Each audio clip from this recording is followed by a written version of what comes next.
Olá, somos visitados por sentimentos, emoções, ideias, fantasias que muitas vezes assustam a consciência.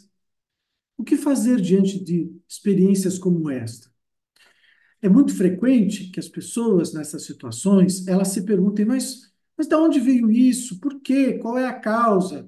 Este tipo de procedimento, ele traz narrativas que vão nos levar à origem, mas isso pode também nos afastar da emoção presente, daquilo que está sendo vivido. A narrativa junguiana, ela propõe que diante dessas emoções, nós podemos olhar para elas e personificá-las, ou seja, tratá-las como se fossem pessoas autônomas. Os complexos, do ponto de vista junguiano, são descritos como se fossem pessoas. Os complexos são unidades vivas da psique. Eles têm vida própria, eles vêm nos visitar quando quer, ficam o tempo que eles desejam e depois vão embora. Então, o que o Jung propõe é que nós personifiquemos essas emoções para poder nos aproximar e conversar com elas. Para poder aprofundar um pouco nisso, eu vou trazer alguns trechos que o Jung apresenta lá nos seminários que ele fez sobre o Zaratustra do Nietzsche. Então, eu vou compartilhar aqui a tela para a gente poder olhar para esse tema e pensar junto um pouco a respeito deste assunto, né? Então, ele nos diz: o que quer que venha por trás, vem da sombra, das trevas do inconsciente. E, porque você não tem olhos lá, aquela coisa pega você, possui e monta em você. Quando o paciente em análise se sente obcecado, deve fazê-lo voltar-se, dizendo: olhe, agora olhe para a coisa. Deveria objetivar as figuras inconscientes. O procedimento correto seria voltar-se para trás e encará-lo. Quem diz que está possesso e pergunta por quem, tem aí a resposta. A pessoa reconstrói as imagens e tenta encontrar que coisa é essa que está nela? Ou seja, na hora que você personifica, você pode fazer uma conversa, saber o que que essa tristeza quer dizer, o que que esse medo quer dizer. Ele está aqui para quê? Não só por quê, de onde veio, qual é a origem, mas para quê? Será que ele tem um propósito? Será que ele quer nos dizer alguma coisa, ele percebe alguma coisa, ele sente alguma coisa que poderia contribuir para a reflexão do que está acontecendo naquele momento? Seguindo ainda num outro momento no texto, Jung nos diz: veja, quando você pula fora de um tema em uma fantasia, você agrava a situação. Quando você não aceita a situação tal como se apresenta, você a torna mais agressiva. Se você pudesse enfrentá-la, se pudesse dizer, a situação é esta, aí você terá uma chance razoável que ela mude, de que alguma coisa aconteça. Ele fala de uma maneira muito interessante, né? Só tem cara feia. Por quê? Porque você, a consciência, o ego, faz cara feia para ele. Se você não fizer essa cara, ele é bem razoável, simpático, só persegue você porque quer viver com você. Essas emoções estão buscando um lugar, um espaço na vida. É um fantasma aterrorizador porque você o faz assim. Mas se você disser, você é meu amigo, você pertence, você é eu mesmo também. Ou seja, nós somos constituídos por inúmeros complexos. E esse complexo que, de alguma maneira, está vindo da sombra, também faz parte, também nos constitui. Então, quando você diz isso, o Jung diz, ele se dilui em você. É claro que você sente o efeito dele, mas ele também recebe o seu efeito. Ao passo que se você pula fora, se você, ele se torna mais agressivo e você realmente só pula fora porque supõe que é estranho, que não tem nada a ver com você.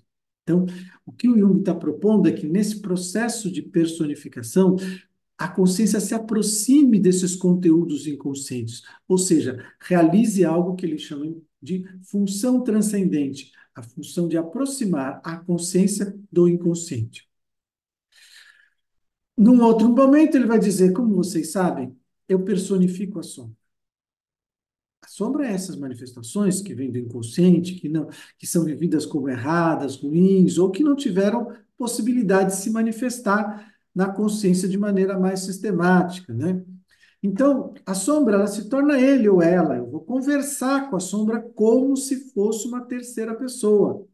Por quê? Porque é uma pessoa. Se você não tratar a sombra como uma pessoa, estará simplesmente cometendo um erro técnico, pois a sombra deve ser personificada a fim de ser discriminada.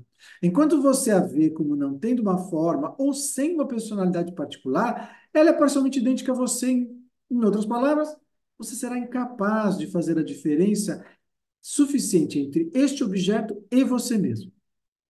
Se você entende a sombra como um aspecto psicológico, ou seja, uma qualidade do inconsciente coletivo, aí ela aparece em você. Mas quando você diz, isto sou eu e aquilo é a sombra, ou seja, este é o ego e aquele é um complexo que vem do inconsciente, a sombra, você personifica a sombra e assim estabelece uma clara distinção entre os dois, entre você e aquele outro. E na medida que pode fazer isso, você destaca a sombra do inconsciente coletivo. O que ele quer dizer aqui? Veja, você destaca porque você vai estar conversando com aquela emoção singular que te visita naquele momento. A tristeza, o medo, a angústia, a ansiedade. Não é a tristeza em geral, não é a angústia em geral, não é vazio em geral. Não! É específica, é singular. É aquela emoção que está visitando naquele momento a você. Ou seja, há uma singularidade, e é nisso que há um destacamento do coletivo, do genérico, do em geral, né? Ele continua, se você psicologiza a sombra, você mantém você, pois se ela for simplesmente uma qualidade de você mesmo, não se desembaraça o problema. A sombra não se despegará de você, ao passo que se você conseguir destacar a sombra, se puder personificar a sombra como um objeto separado de você mesmo, aí você pode pescar o peixe do lago. Está claro? É legal essa maneira, né, coloquial como esses textos quando aparecem no texto dos seminários, porque isso aqui é uma transcrição de um seminário, não é um texto que ele escreveu elaborado, né, mais trabalhado. Ele continua num outro momento, ainda falando sobre esse tema, dizendo: é uma questão difícil, é claro, saber até que ponto a sombra lhe pertence. Veja, ele tinha feito todo um processo dizendo que é para a gente tratar a sombra como se fosse uma outra pessoa, como se fosse separada.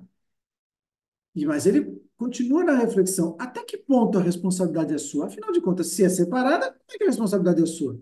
Pois assim como você é responsável pelas pessoas que lhe pertencem, também é responsável pela sombra. Ou assim como você é responsável pelas pessoas que lhe constituem. Porque nós não somos donos dos complexos. Nós não temos os complexos, eles aqui nos têm, eles nos constituem.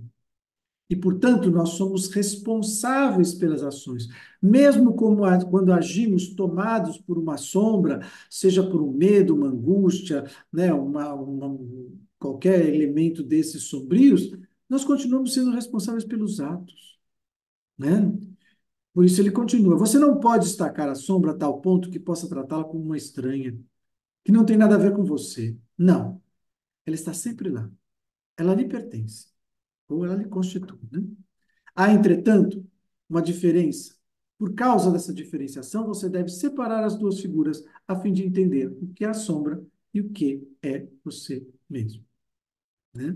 Ou seja, o que é a sombra e o que é o ego, o que é a consciência.